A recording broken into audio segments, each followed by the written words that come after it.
Muy bien, ¿qué se les ocurre pensar de ruptura uterina?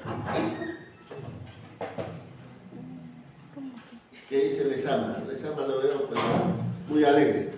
Tú eres Lezama, ¿no? Alegre. Comparta tu alegría, pues. ¿Cuál es el chiste? ¿Y su compañera qué apellida? Cabrera. ¿Cuál es el chiste? A ver, cuéntenos. Para que despierten los muchachos. Nada. ¿Dónde está? Ah, está atrás. Pensé que Nishiyama se había ido. No, está acá, está acá. No lo veía, dije, este Sambo se ha arrancado.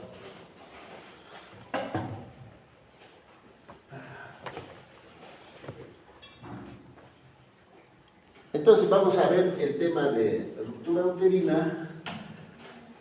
Lógicamente, este tema de ruptura uterina, hombre, hace 5 años para atrás, se presentaba con cierta frecuencia. ¿Por qué se presentaría con cierta frecuencia 5 para atrás, de repente 10 para atrás? ¿No? ¿Por qué sería? Muy digesta, sí. Otra razón, trauma obstétrico.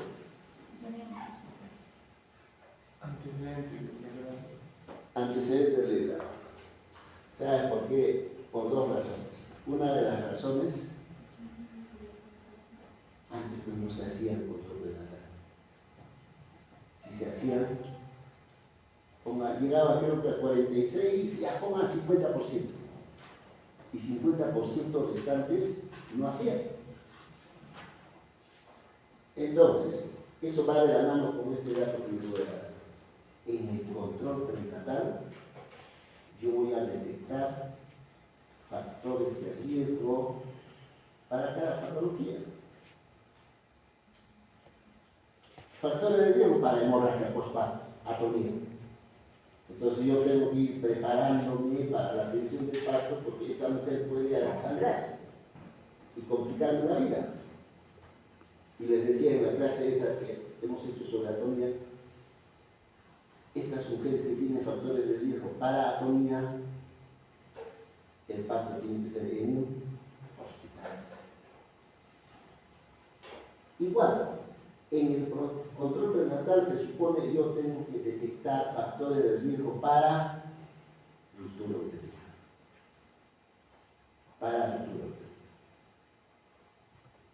Si detecto factores de riesgo para ruptura uterina, por decir, durante el trabajo de parto, porque vamos a ver el útero se puede romperse antes de el trabajo de parto, el inicio del trabajo de parto o en el trabajo de parto.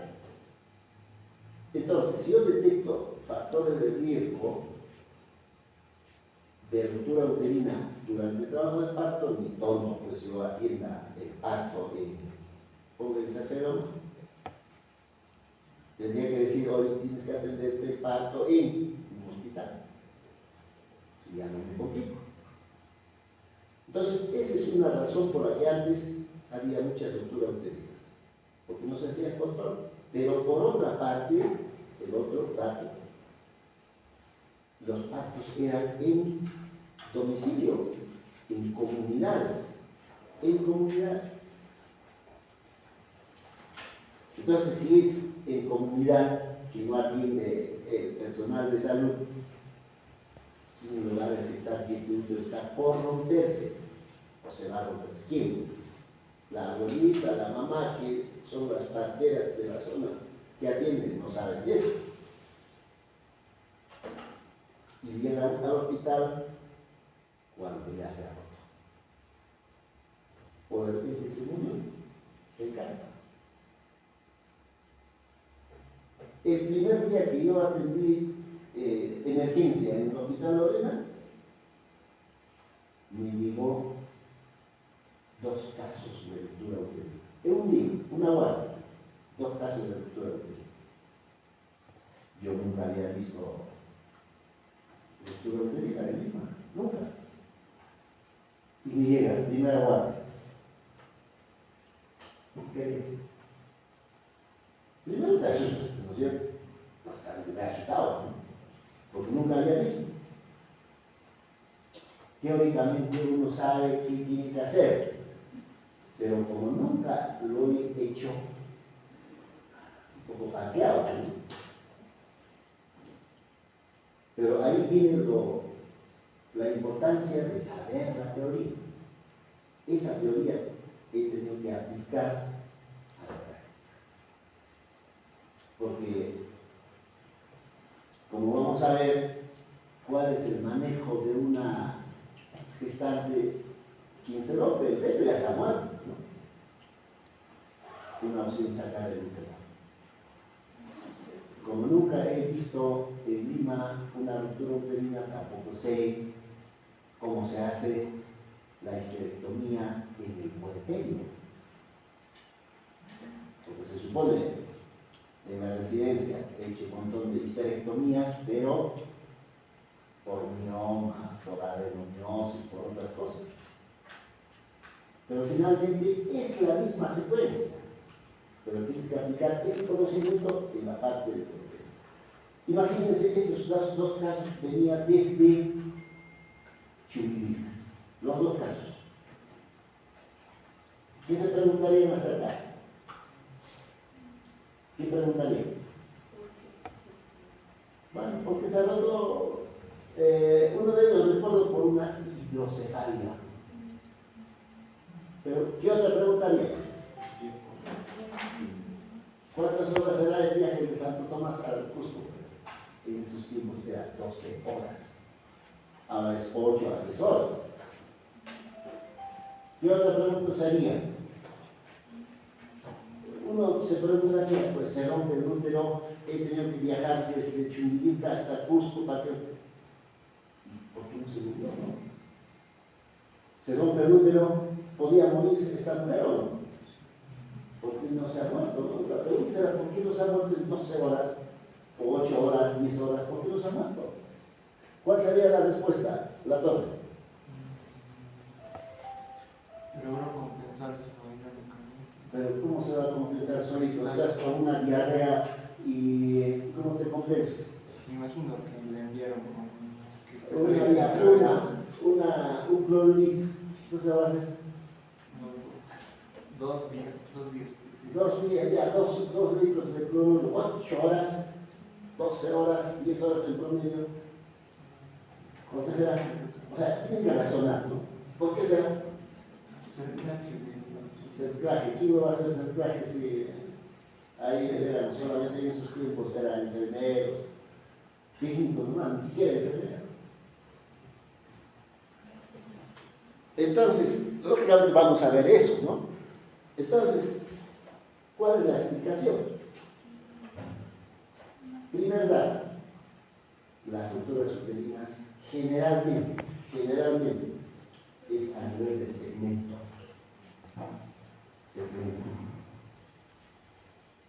Segundo, ahí tiene que entrar a tallar el conocimiento de anatomía. Cómo es la distribución de, o cómo es el recorrido de la arteria uterina. Anatómicamente, ¿cómo es el recorrido de la arteria uterina? Anatómicamente. ¿Cómo será? ¿Cómo será? Anatómicamente, porque eso hemos visto, ustedes han visto, hace poco también hemos visto, cuando hablamos de hemorragia, eso, los que han ido a la charla de hemorragia, yo se les he presentado unas diapositivas bien didácticas. ¿Cómo es?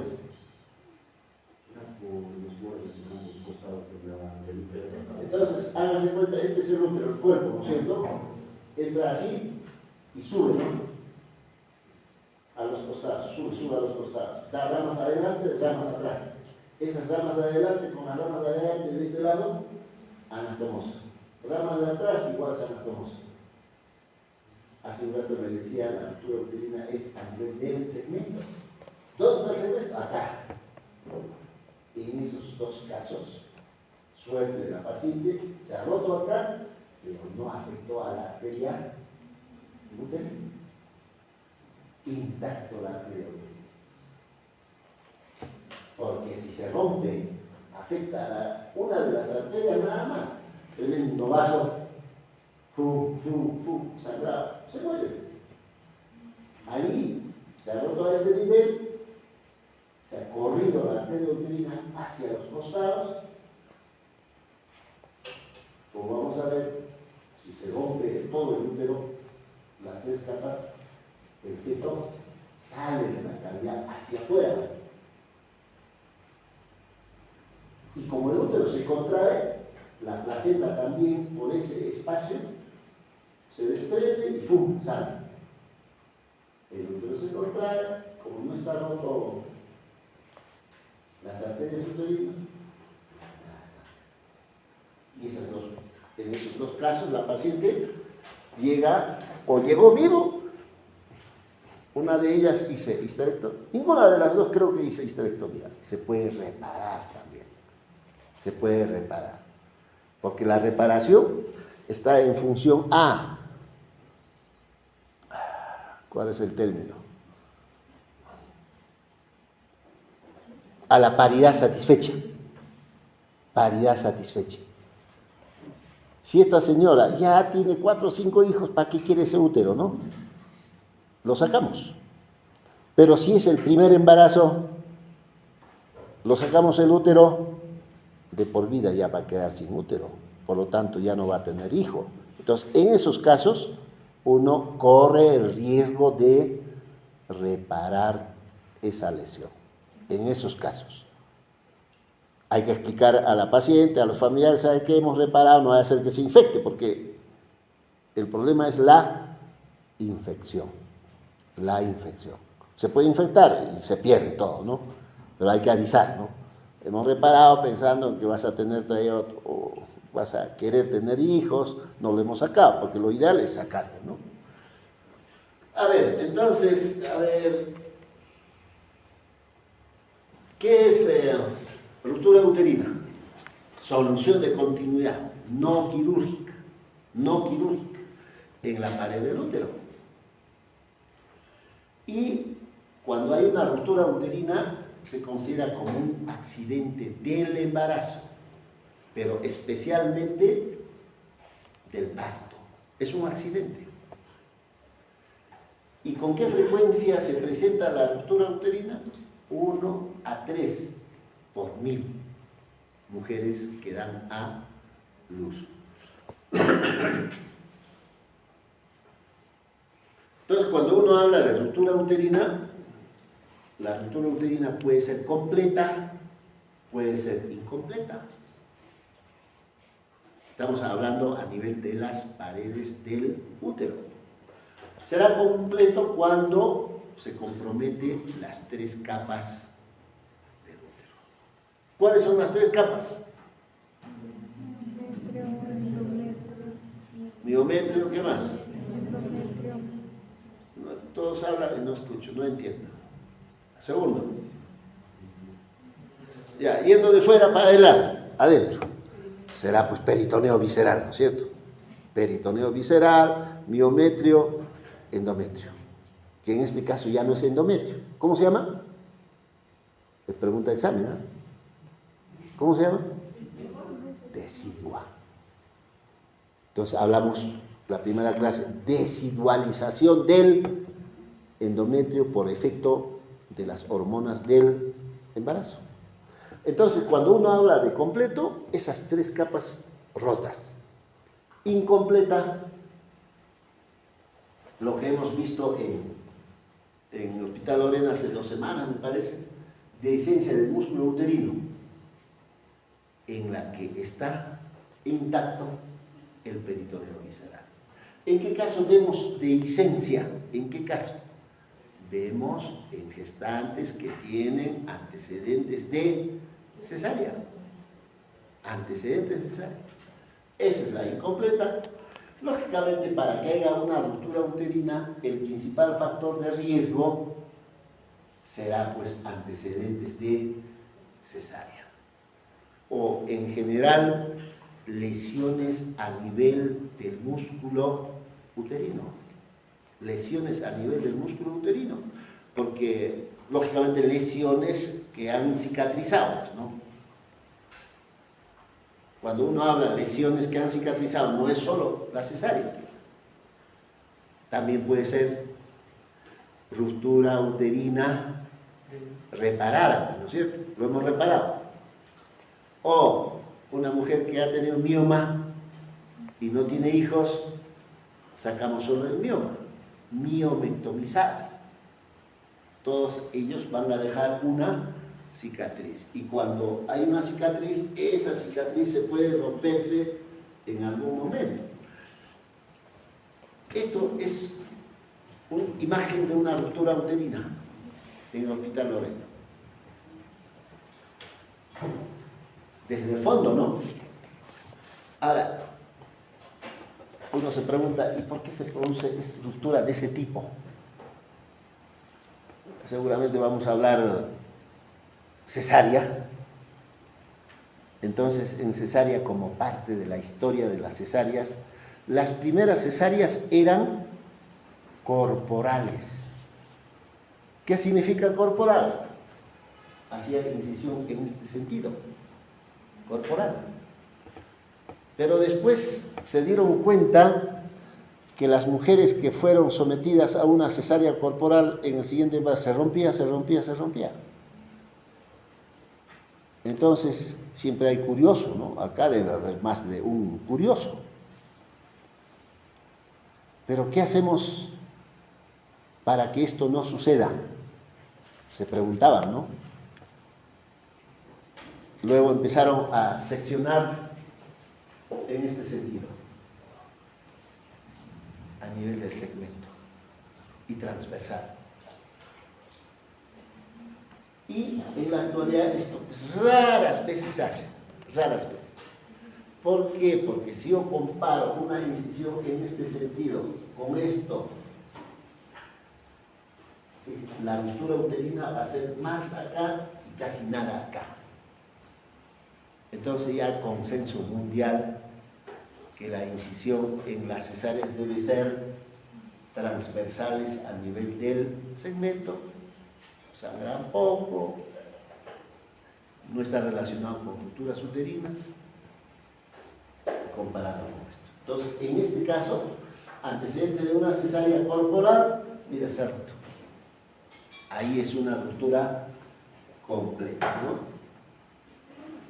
Entonces, cuando uno habla de clasificación de ruptura uterina, uno puede clasificar según la causa, según la localización, según el grado de profundidad y según el momento en la que se rompe el útero.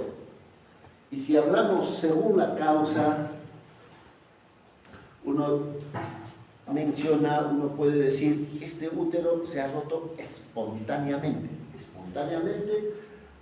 o está relacionado con un trauma. Cuando uno habla espontáneamente, se produce esta ruptura espontánea por dificultad en la progresión del parto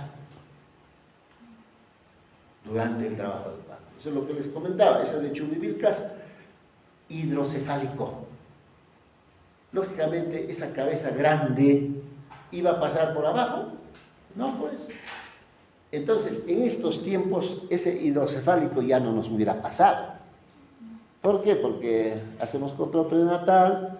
¿Qué más? Ecografía. A través de la ecografía uno detecta que es hidrocefálico.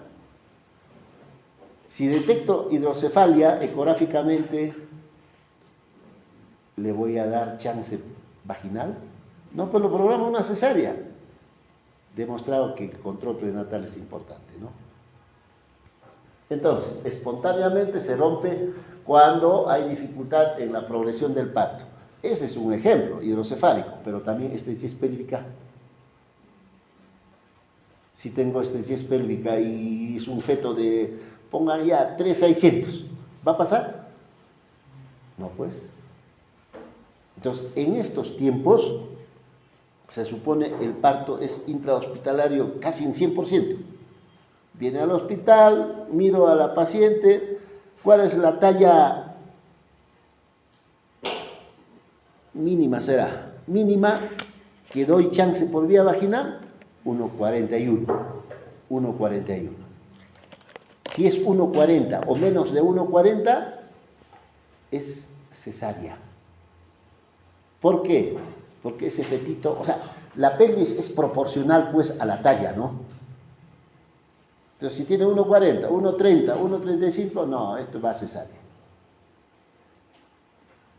Pero cuando hay una estrechez pélvica, por decir, y el feto es 3,600, 3,500, la dinámica va a hacer que se rompa el útero. Traumática, traumas externos, accidentes de tránsito, poco frecuentes, porque le golpean a una gestante en el abdomen y puede romperse el útero. ¿Cuál es el otro problema de trauma externo? DPP. DPP. Entonces ustedes van a ver en los hospitales, vemos con cierta frecuencia en el hospital Lorena, viene la señora, me he caído, me he golpeado la barriguita. Le evalúan en emergencia, por precaución lo hospitalizan. No tanto pensando en ruptura uterina, sino pensando en DPP. Se hospitaliza, trauma externo. Y antes, esto de acá, maniobras internas. Maniobras internas. Justo hoy día, antes de salir, me consulta uno de los colegas nuevos. Doctor, tengo un embarazo doble, pero ambos en cefálico. ¿Qué hago? Parto normal, pues. Dale opción parto normal. Si los dos están de cabeza, parto normal. Antes, uno de los fetitos estaba en cefálico y el otro estaba en transverso. Le daban opción a parto vaginal. Sale el primero, el segundo había que acomodar, ¿no? Entran con la mano y hay que hacer una versión interna. No habla ahí, ¿no? Versión interna. Uno coge, por decir, si está atravesado, por decir, la cabeza acá, las nalgas acá, uno entra, la cabecita agarra ahí, con esta mano que está afuera, la nalga hacia este lado, y esto llevando hacia la pelvis, versión interna. Pero muchas veces estas versiones, si uno no sabe hacer, lo hace bruscamente, puede generar dos problemas. Uno DPP y el otro es ruptura uterina. De ahí que en la actualidad raras veces se hace versiones internas, porque antes se hacía versiones externas y versiones internas. ¿Quiénes hacían las versiones externas? Ustedes hayan escuchado hacer el suisusja, las comadronas, ¿no? En los pueblos. Y a veces llegaban los pacientes con DPP, óbitos fetales. ¿Por qué? Porque si hacemos una versión externa con un feto con circular de cordón, la ahorca y se muere. Entonces, esto en realidad no se debe de hacer, ¿no? Raras veces se debe hacer.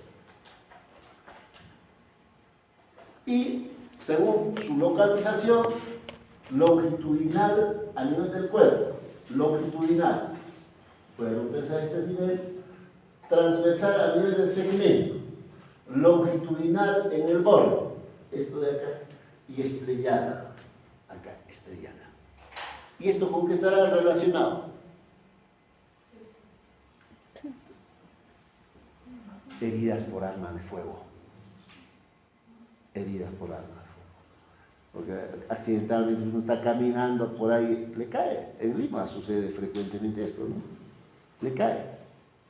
Y va a generar una ruptura a ese nivel. Y según el grado de profundidad, completa e incompleta, completa compromete las tres capas que ya les he mencionado. Si están comprometidas las tres capas, hay una comunicación directa entre la cavidad uterina y la cavidad pélvica. Comunicación directa. Si hay una comunicación directa, una parte del feto o todo el feto incluida la placenta, va a pasar del útero, de la cavidad uterina, hacia la cavidad pélvica. Entonces, cuando uno entra a operar, el feto y la placenta, lógicamente el feto muerto, está entre los intestinos. Entre los intestinos. Uno agarra el feto, lo saca y ahí sigue la placenta, completa, ¿no? Y la incompleta es definida como una dehiscencia del útero, en la que hay compromiso de la decidua, hay compromiso del miometrio, pero está intacto el peritoneo visceral. Entonces uno entra, mira el útero, a través del peritoneo vamos a ver, por ejemplo, cabellos negros, o la nariz, o la cara, a través del peritoneo visceral.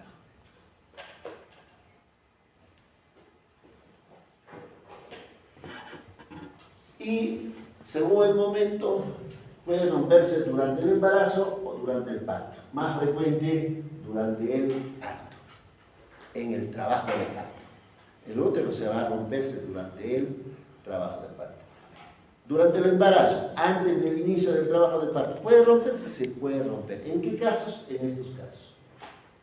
Prácticamente se ve más en esto, ¿no? Trauma, accidente de tránsito, heridas por arma blanca o arma de fuego, placenta pericreta también puede generar una ruptura uterina, ¿no? Pero es más durante el parto. Y si hablamos de factores de riesgo que hay que detectar durante el control prenatal, existen un grupo de factores de riesgo que están presentes desde antes que se embarace. Desde antes que se embarace. Y esos factores de riesgo que están desde antes que se embarace tienen que ver con operaciones a nivel del miometrio. Como por ejemplo cesárea, embarazos anteriores, una cesárea, existe el riesgo de que se rompa el útero. Ruptura uterina reparada previamente, lo que les comentaba, ¿no? O sea, si es el primer embarazo, no lo voy a sacar del útero, lo reparo, aun cuando sé que puedo fracasar por una infección o sé que puede romperse el útero después.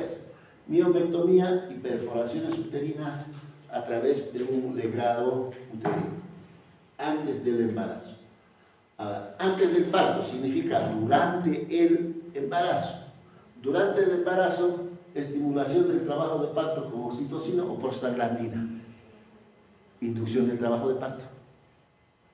O conducción del trabajo de parto. En esa pregunta de tocolítico, hay gente que ha puesto prostaglandina. Más bien tiene efecto contrario, ¿no es cierto? Pero hay alumnos que han puesto prostaglandina o otros oxitocina, ¿no? Versión externa.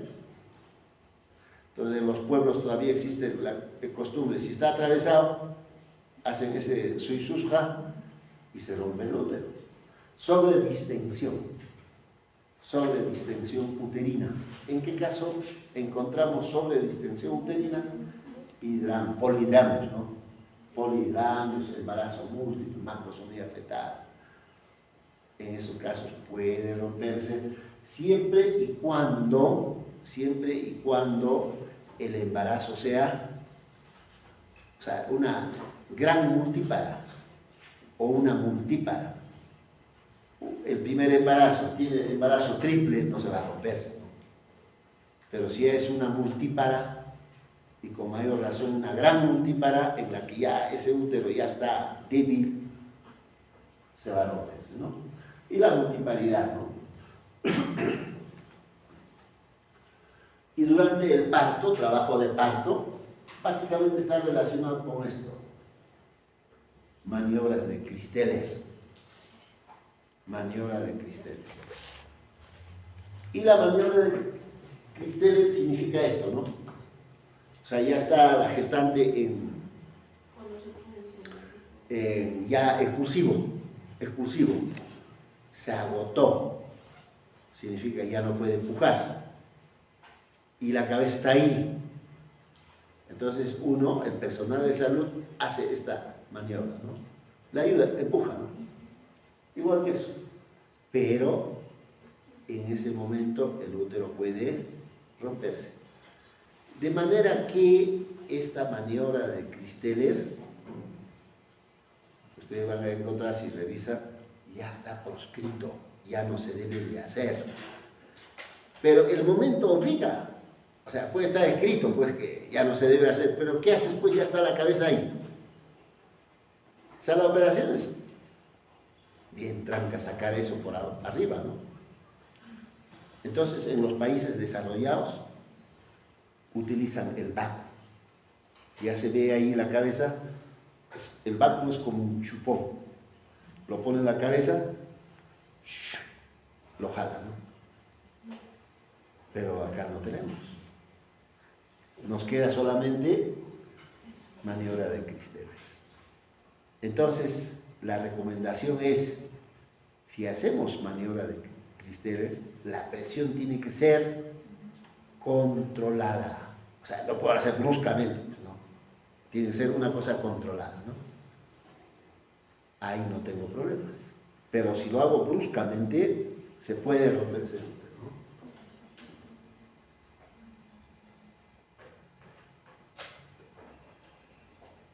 Dice, ¿cuál de estos signos podría deberse a una ruptura uterina? Esto de acá. ¿Sangra? ¿Sangra? Porque hiperdinamia, sí, la causa. La hiperdinamia me va a llevar a una ruptura. Me puede, ¿no es cierto? Inquietud. Sí, pues una mujer que está intranquila, inquieta, más bien me está diciendo que acá hay una inminencia de ruptura uterina. Algo malo pasa, por eso está que se desespera la mujer, inquieta. Angustia, inquieta, angustiada, inminencia de ruptura uterina. Dolor abdominal, bueno, contracción uterina. Pero una ruptura uterina, sí, pues esto. Sangrado.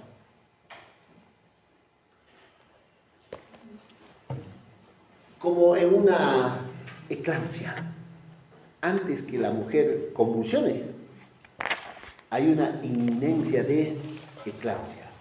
Signos, síntomas que me dice, que me está indicando indirectamente que esta mujer ya va a convulsionar. Va a convulsionar. Igual pasa en ruptura uterina. Signos, síntomas que está indicando que en esta mujer el útero se va a romper. Y lo ideal es, si es que no lo he detectado en control prenatal, trabajo de parto, detectar en esto, inminencia de ruptura uterina.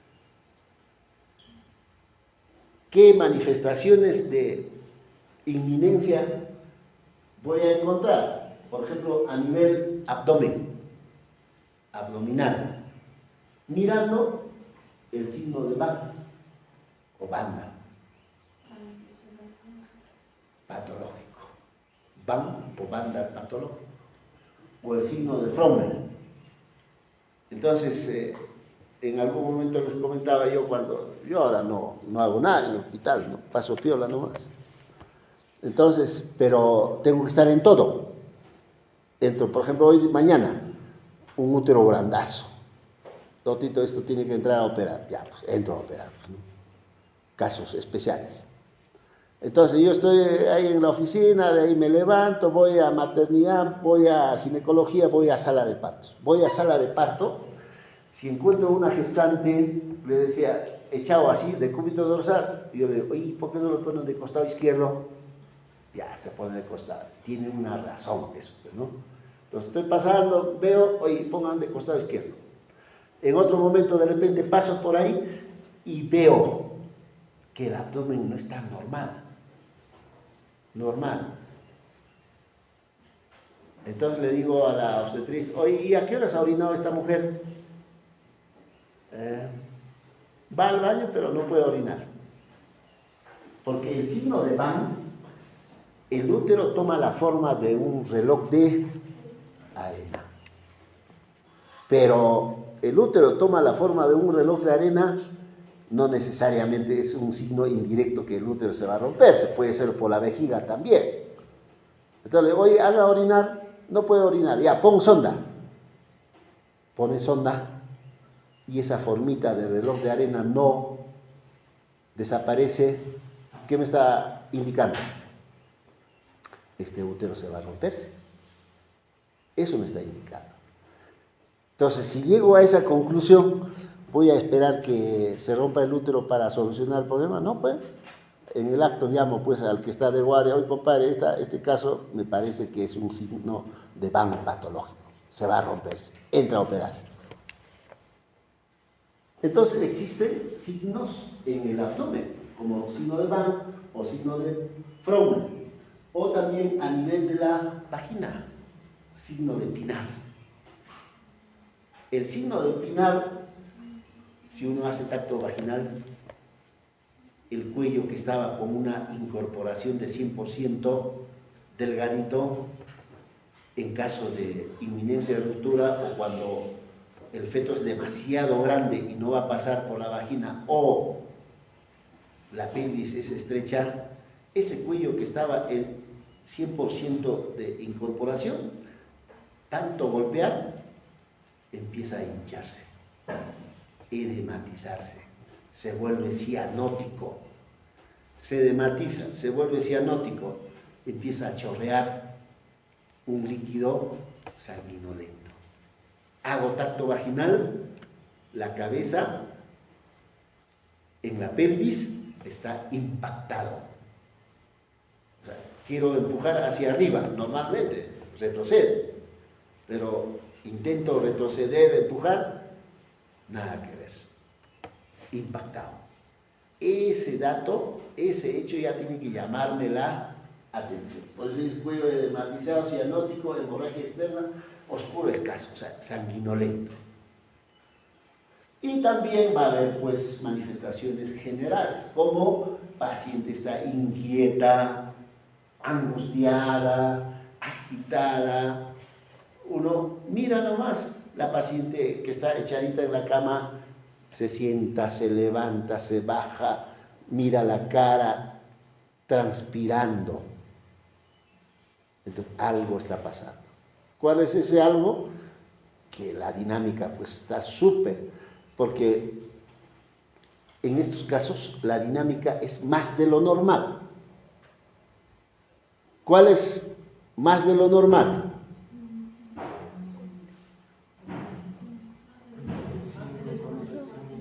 Más de 5 contracciones en 10 minutos, más de lo normal. ¿Y por qué más de lo normal? ¿Por qué será? ¿Qué dice Vargas? ¿Por qué más de lo normal? Entonces, en los libros, si ustedes revisan, van a encontrar en una mujer, en una gestante, uno se pregunta, ¿y por qué llegamos a 41 días, 42? ¿Por qué no arranca el trabajo de parto? ¿Por qué no? Uno se pregunta, ¿no? Y en los libros van a encontrar, es que el cuerpo de la mujer, a nosotros nos están dando la oportunidad, el chance de que nosotros pensemos y revaluemos. ¿Por qué no arranca? Una opción es que sea un feto grandazo y no nos hemos dado cuenta, pero nos está dando tiempo a que reevaluemos y detectemos y lleguemos a la conclusión de un feto grande. ¿Vamos a esperar que arranque el trabajo del parto? No, pues se sabe. Igual pasa en el otro extremo. ¿Por qué hay una taquisistolia? Más de 5 contracciones es taquisistolia. ¿Por qué? Con la idea de que el feto ya debe de pasar. Entonces el útero y no va a poder pasar. ¿Por qué? Porque la pelvis es mala o el feto es demasiado grande. Eso hace que la paciente tenga más dolor, más dinámica, y se va formando ese anillo de Van que hemos comentado, y la paciente está desesperada. agitada, sudorosa, transpirando. Y a veces, por alguna razón, no lo detectamos. Pero que tenemos que atender las gestantes pensando en todo, pensando en este caso de que el útero se puede romper, ¿no?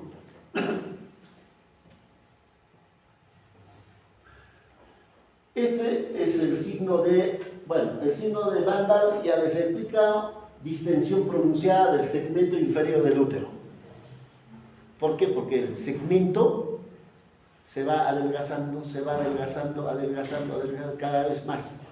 Y la parte de abajo se va pronunciando, la parte de arriba se va pronunciando, entonces va a formarse el útero en forma de redondeado. El anillo limitado se palpa en la proximidad del útero. Este es el signo de Fromm. ¿Qué será esto? ¿Qué será? ¿Útero? Sí, pues útero, pero este ojito, el ligamento redondo. Entonces, esto va de la mano con el signo de Vandal. Del segmento para arriba, esta chica está con un sueño, mira. ¿Cómo te llamas?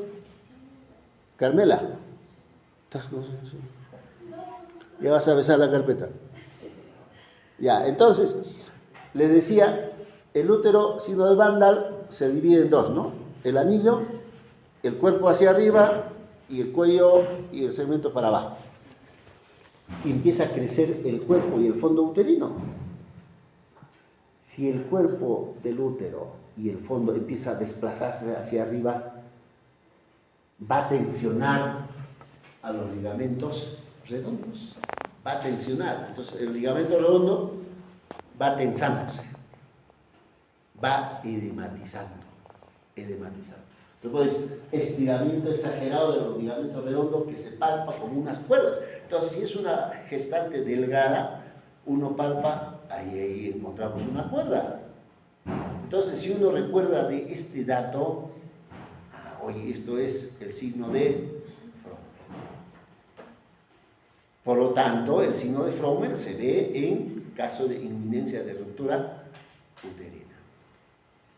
Si lo asocio con lo que taquisistolia, agitada, ansiosa, el signo de Pinar, ya pues está claro, ¿no? Signo de Fromm.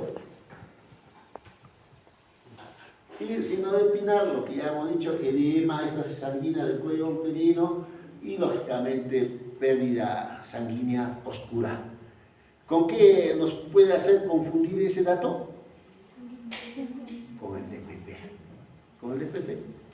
Porque en el DPP, sangre oscura, nos puede hacer confundir. Eso es el signo de Fromm. Cuello uterino edematizado cianótico. Justamente por esto se supone edema, cianosis, necrosis, empieza a salir sangre. Pero no es sangre viva, ¿no? Sangre oscura, una mezcla de sangre, glóbulos rojos con agua, edema. Empieza a bajar, eso tiene que hacernos pensar en el signo de Pinar. Si nosotros no nos hemos dado cuenta en inminencia de ruptura uterina, no nos hemos dado cuenta, ¿qué va a pasar? El útero se va a romper. Se va a romper. Ha habido un caso de ruptura uterina, creo que hace 4 meses, en Lorena. El residente a las 11 de la mañana se ha ido a dormir. 11 de la noche se ha ido a dormir. Lógicamente el asistente también a dormir, bueno, estaba ahí la obstetriz nada más, y la obstetriz se da cuenta cuando ya se ha roto el útero. Ahora hay un juicio, ¿no? Igual lo he metido al residente, porque teóricamente el asistente nomás entra, pero el residente que estaba durmiendo, porque evaluaron a la paciente a las 8 de la noche, se ha ido la asistente, el residente igual se ha ido a dormir. Entonces, uno puede detectar inminencia de ruptura uterina. Terminando con el comentario de anterior del caso de esta que se ha roto. Esa paciente ha estado induciéndose con prostaglandina. Lógicamente una paciente que está induciéndose con prostaglandina, yo tengo que estar despierto, pues. ¿Y quién tiene que estar despierto? Sí, también la obstetriz, pero el residente no. Pero como no estaba el residente, ni cuenta se han dado. Cuando se dio cuenta la obstetriz, ya era tarde, ya estaba roto, vomitaba el feto. En ese caso se vomitaba, ¿no? Entonces, cuando el útero se rompe, hay ciertas características. Ciertas características. ¿Cuál es esa característica? La gestante siente el dolor abdominal más intenso. Pero ese dolor abdominal intenso en el acné de una contracción, o sea, asociado o durante una contracción. Compara con las contracciones anteriores, sí duele intenso, pero acá el dolor es más intenso. Después de ese dolor intenso, desaparecen las contracciones uterinas, cesan las contracciones. Y la paciente feliz empieza a sentir bienestar. Lógicamente, si no se compromete las arterias uterinas, pero si se compromete, se va a chocar, ¿no? Entonces, la paciente, cierto bienestar. El feto se palpa fácilmente, si es delgadita, hemos dicho hace un rato, el feto pasa de la cavidad uterina hacia la cavidad pélvica, está entre los intestinos, entonces uno palpa partes fetales fácilmente, si es delgada, pero si es gordita un poquito difícil, ¿no? El útero se palpa como un duro, o sea, hemos dicho que el útero se contrae, ¿no? Entonces, la parte superior relacionando con la incisión o con la lesión, duro. Oiga, acá hay una masa, pero no es que es una masa, sino que es el cuerpo y el fondo uterino que se ha puesto duro, que aparece como una bola, ¿no? Y muchas veces si hay compromiso de ureteres, compromiso de vejiga, orina hematúrica. Por eso que cuando uno sospecha en ruptura uterina, tenemos que colocar una sonda. Si la sonda es hematúrica, sí, pues hay una ruptura uterina. Signos vaginales, o sea, hemos dicho que en una inminencia el cuello está cianótico, edematizado, un sangrado especial y el polo de presentación impactado, ¿cierto? Inminencia. Entonces, cuando yo hago ya en ruptura uterina, al tacto no se percibe el polo de presentación. ¿Qué ha pasado? Se ha salido. ¿Hacia dónde? ¿Dónde están los intestinos? De ahí que cuando yo hago tacto, no encuentro. Ya, pues eso llama la atención, ¿no? Hemorragia aguda, progresiva, hay casos, como en ese caso que les comentaba, la paciente daba un shock hidroléctrico, ¿no? ¿Cómo hacemos el diagnóstico? El diagnóstico es básicamente clínico, no hay otro. Diagnóstico clínico. Sin embargo, hay que hacer diagnóstico diferencial con DPP. Hace un rato le decía, por el sangrado, ¿no? DPP. Y también placenta previa. Se supone que con placenta previa será más fácil, ¿no? ¿Por qué? Por las características del sangrado. Por las características del sangrado. Rojo rutilante, no hay dinámica uterina, no hay dolor. O sea, pues, una placenta previa. Pero con DPP es un poquito más fastidioso, ¿no? Pero ¿cómo lo voy a hacer diagnóstico diferencial? Por el tono, hipertonía uterina. Entonces ahí están las... A ver, ¿en qué estamos? Cornejo, a ver, dale una leída. Falta 20 minutos. Diagnóstico diferencial. Lógicamente con placenta previa, con DPP, ruptura uterina, el comienzo, el sangrado, toda esa nota, ¿no? A ver, dale una leída. El comienzo, placenta previa es lento, el desprendimiento previo de placenta es brusco y la ruptura uterina es brusco antes y durante el parto. El sangrado, la placenta previa es de rojo abundante y discontinuo, con tendencia a coagular, y el desprendimiento previo de placenta es escaso y oscuro. La ruptura uterina es hemorragia vaginal, variable, shock hipovolémico, hemoperitoneo. En estado general materno, placenta previa es está en buen estado, desprendimiento de placenta es malo, mal estado, y ruptura uterina es malo, muy malo y dolor intenso. Estado fetal, placenta previa es no afectado, riesgo de prematuridad. El desprendimiento previo de placenta es afectado, riesgo de hipoxia y muerte. Y ruptura uterina es muy afectado, alta mortalidad. Tono uterino, presenta previsión normal, dentro de la está con hipertonía y en ruptura uterina está en atonía. Dolor no está presente en placenta previa, en desprendimiento previo de placenta sí, y en ruptura uterina sí. En asociaciones, en placenta previa está embarazo múltiple, cicatriz uterina, multiparidad, tabaco y edad avanzada. En el desprendimiento previo de placenta está preeclampsia, hipertensión, polidramios, déficit de ácido fólico, alcohol, tabaco y multiparidad. Ruptura uterina está cicatriz uterina, dehiscencia de cesárea previa. El diagnóstico de placenta previa de ecografía, el desprendimiento previo de placenta es clínico y ecografía, y la ruptura uterina se palpa en las partes fetales, cese de la intrauterina. Y el tratamiento, placenta previa cesárea, parto vaginal si es posible, desprendimiento de placenta cesárea o de urgencia, y ruptura uterina es cesárea más histerectomía. Muy bien, tienen ahí el diagnóstico diferencial a través de una serie de manifestaciones clínicas, ¿no? Bueno, en lo que respecta a tratamiento, lo ideal, lo que le decía, es detectar pues una amenaza de ruptura o una inminencia. Eso es lo ideal. Entonces, si yo detecto una gestante que está en trabajo de parto en este estadio, tengo que hacer esto. Se supone toda gestante que está en trabajo de parto, fase activa, está con una vía, ¿no?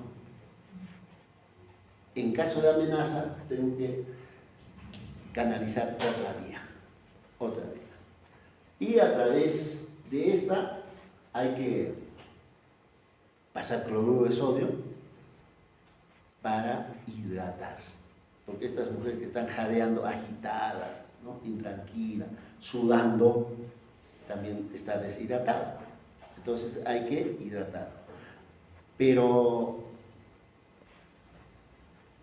también, si yo tengo, por ejemplo, una inducción de trabajo de parto, ya sea con oxitocina o prostaglandina, estos dos productos pueden llevarme a una taquicistolia y administrar líquidos. ¿Qué significa? Entonces ahí vienen ya los tocolíticos, que también les había dicho, sería bueno que lean sobre esto. Nadie me ha dicho nada. Que lean. ¿Qué significa? Cuando uno habla de tocólisis, hay una tocólisis hídrica. O sea, viene la gestante, tiene 32 semanas, tiene contracciones, no tengo ningún producto, o sea, ningún medicamento como para usar como tocolítico. Pero tengo agua, pues, ¿no? Cloruro, le meto líquidos y a veces responde. Entonces, por ahí que se utiliza el término tocolisis hídrica. Este concepto se lleva acá. Si yo tengo una gestante que tiene una taquicistolia, hasta que me consigan tocolíticos, porque también se usa tocolítico, le meto agua, abro nomás, pues vía, ¿no? Entonces se hidratará. Ahora, el mecanismo ya, léanlos, pues. De repente eso puede entrar al examen, pues, en el tercer examen, ¿no? El mecanismo de tocolisis hídrica, lean, ¿no? ¿Cuál es la teoría por la que cuando yo haga tocolisis hídrica a veces desaparecen las contracciones? Entonces la idea es eso, ¿no? Canalizar otra vía e hidratar, detener las contracciones. ¿Cómo detengo las contracciones? Hidratándola, o uso pues los tocolíticos, ¿no? Uso los tocolíticos. retirar la oxitocina. Si está con oxitocina, lo único que hago es cerrar la llave. Ya está. Cierro la llave y la otra llave abro. ¿Para qué? Para que pase a chorro. Le doy oxígeno y le pongo el decúbito lateral izquierdo. Estos dos hechos significa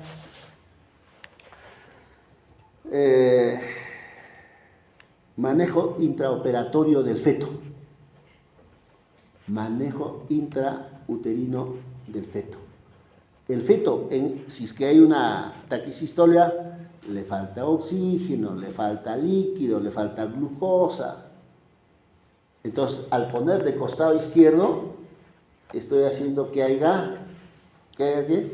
Un aumento de la circulación, bueno, de la red. ¿Qué dice Jorge Obama? ¿Qué estoy haciendo al poner de costado izquierdo? Que no haga una presión de la vena, que la vena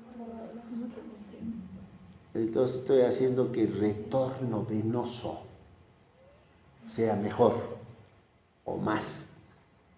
¿Por qué? Porque si está en decúbito dorsal, compresión de grandes vasos, disminuye el retorno venoso.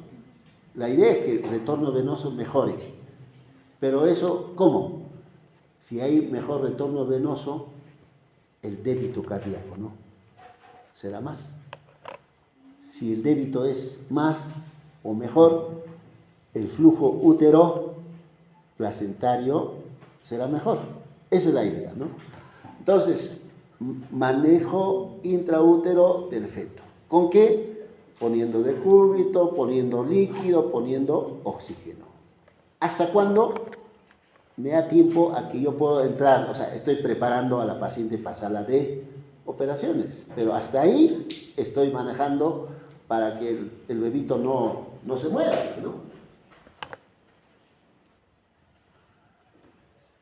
Entonces, en una inminencia de ruptura uterina, terminar el embarazo a través de una cesárea.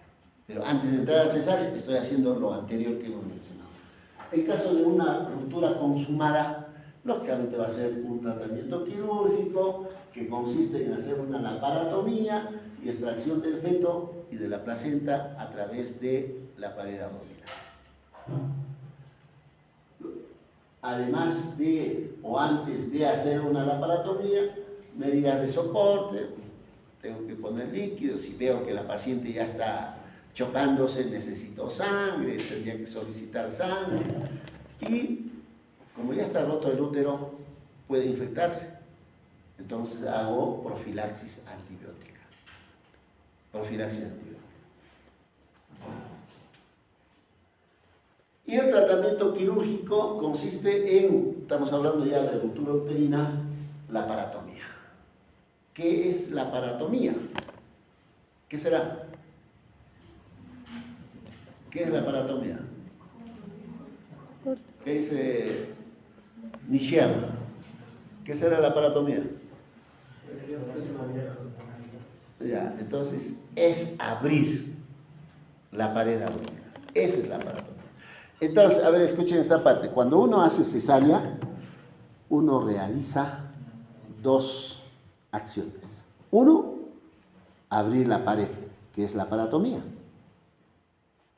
Y para acceder donde está el útero, tengo que hacer una histerotomía. Esa es una cesárea.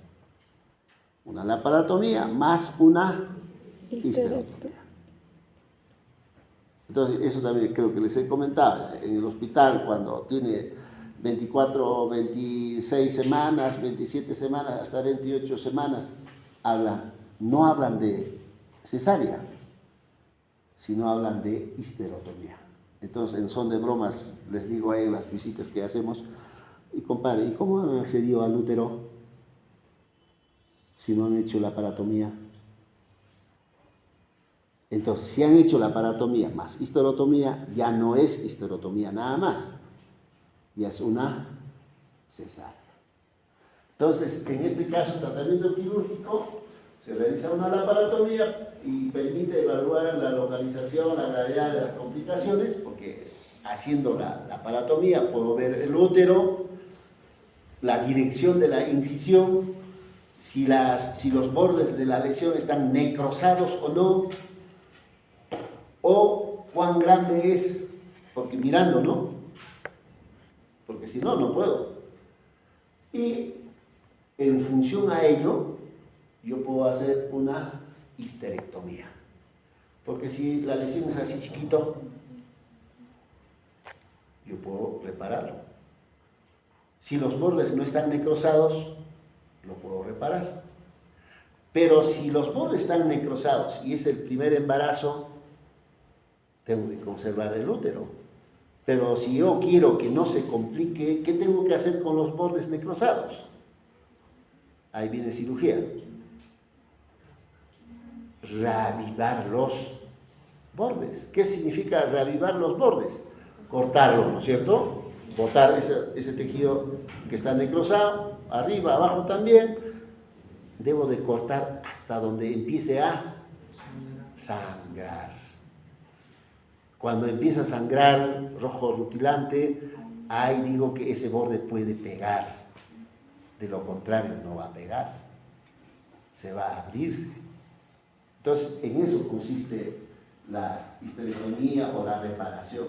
Lesión no muy extensa, sí, grandazo. Bueno, quiero correr riesgo, tengo que hablar con la paciente, ¿no? Medidas de soporte, canalizar otra vía, control de funciones, sonda Foley no hay que olvidarse en este caso.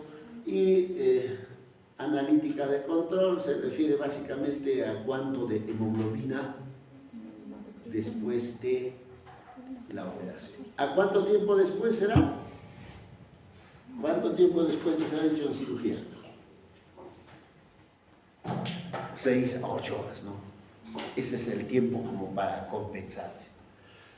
Otra medida de soporte, hace un rato le decía, profilaxis antibiótica, porque ya ha habido una comunicación para prevenir las infecciones. Importante, revisión exhaustiva de vejiga. Bueno, ¿qué antibiótico usamos? No sé si está acá. No está. Ya no está. Entonces, antibiótico terapia profiláctica importante, ¿no? Generalmente como profilaxis ya está establecido, es un consenso en el mundo que se utiliza cefalosporinas de primera generación. ¿Qué tipo de cefalosporinas de primera generación conoces?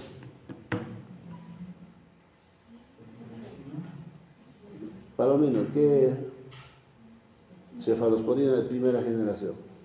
Eso puede ser una pregunta, si revisen pues, cuáles son las cefalosporinas de primera generación.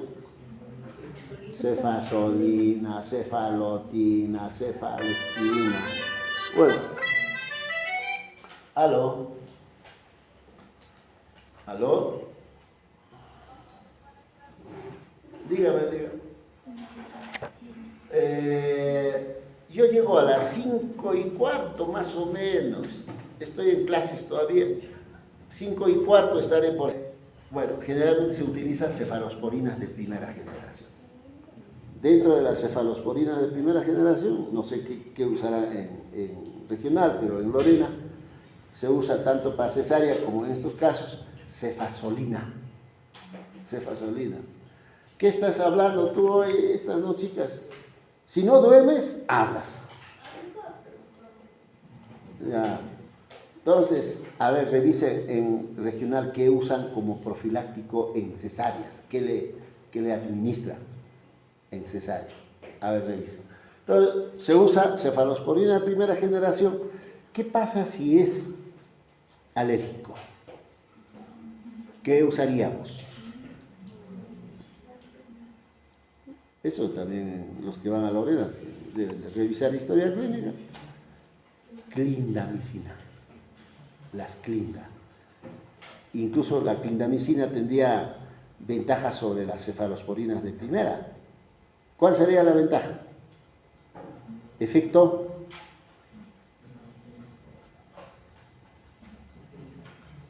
además de el efecto que tiene la cefalosporina de primera, la clindamicina anaerobios, ¿no? Porque si se ha roto se ha necrosado, fácilmente puede complicarse con un anaerobio. Entonces la clindamicina actúa ahí, ¿no? ¿Qué más?